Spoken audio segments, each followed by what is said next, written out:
Chapter 1. "Oh, my God," Kizzy McCall groaned. She closed her eyes and basked in the taste exploding on her tongue. She was in heaven and didn't ever want to leave. She clutched the table with her free hand and wanted more. Kizzy lifted the muffin back to her mouth for another bite. Pure ecstasy. "If I didn't know any better, I'd say you were about to orgasm," Mykesha chuckled. Kizzy opened her eyes and met her cousin's twinkling brown ones. Food orgasms had to be a real thing, and if so, this muffin was getting her close. Mykesha raised her cup and took a sip of her coffee. "Should I be worried?" "Only about my hips. I may be going back for another one." Kizzy giggled. She wiped her hands on her napkin and reached for her drink. She might purchase another one and take it with her on her way to work. Kizzy and Mykesha were as close as cousins could be. They had been raised together, seeing that their fathers were brothers. Both women shared warm brown skin, big almond-shaped brown eyes, and were about the same build. Many had mistaken them for sisters. The McCall genes were strong. Their fathers were 3 years apart and were always assumed to be twins. "You have nothing to worry about with the way you work out. I'm sure your exercise regimen will cancel out the calories from your breakfast," Mykesha said, motioning to Kizzy's food. "Me, on the other hand, I think I gained 2 pounds just stepping foot in here." "You chose the place," Kizzy grinned. A few times a week, the girls met for breakfast before going off to work.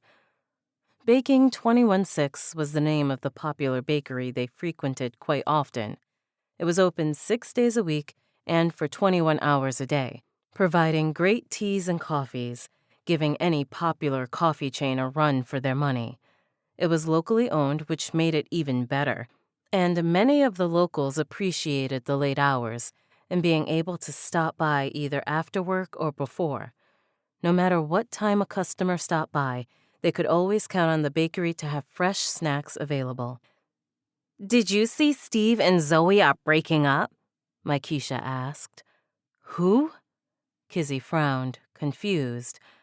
She pondered hard on who her cousin could be talking about. She couldn't recall either of them having friends by that name. "The actors." Mykesha rolled her eyes. She pulled up her cell phone and turned it around to show a photo of the famous couple. They were both high-paid actors who had been in major blockbuster movies.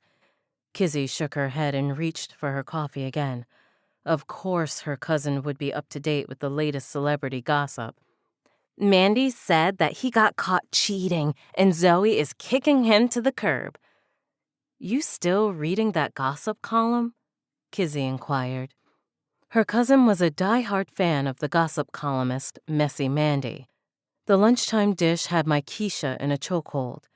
She loved reading about all of the juicy details of the people who were featured.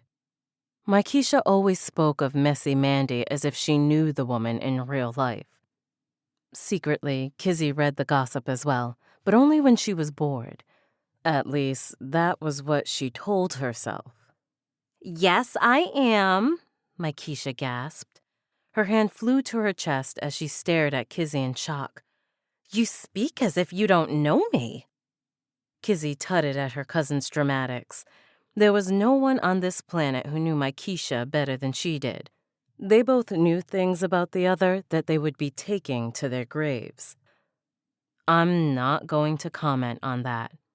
"Well, anyway, as I was saying, obviously, Steve doesn't know how to keep his dick in his pants. He got caught in Vegas with 3 hookers, and it was said that he had got together with his co-star, Kenya Knight."